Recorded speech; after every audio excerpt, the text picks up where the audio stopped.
Hey everyone, welcome back to the channel. Today, we're diving into a super handy tutorial, how to turn on Beats Studio Buds without a case, in 2025. Whether you've misplaced your case, it's out of battery, or you're just curious about the backup methods, this guide will get you up and running in no time. Beats Studio Buds are packed with smart features, and by 2025, they've got even more intuitive controls, like enhanced sensors and seamless app integration.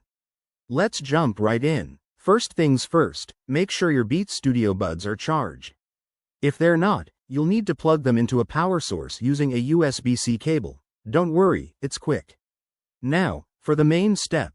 Locate the multi-function button on each bud. It's usually on the side, and in 2025 models, it might even have haptic feedback to guide you.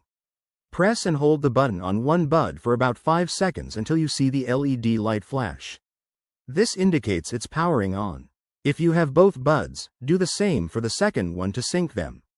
Once they're on, open the Bluetooth settings on your device, whether it's your phone, tablet, or computer. Look for Beats Studio Buds in the available devices list and select it to pair.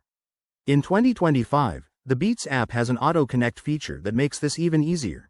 Just open the app, and it should detect your buds automatically. If you're having trouble, try resetting them by pressing the button 3 times quickly. That'll clear any temporary glitches. A quick tip.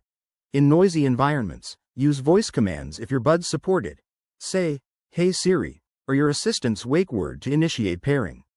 This method is perfect for on-the-go situations, like at the gym or during a commute. And remember, always keep your buds clean and stored properly to avoid future issues. There you have it.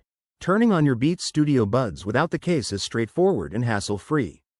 If this helped you, give this video a thumbs up, drop a comment below, and subscribe for more tech tips. Thanks for watching, and I'll see you in the next one. Stay tuned.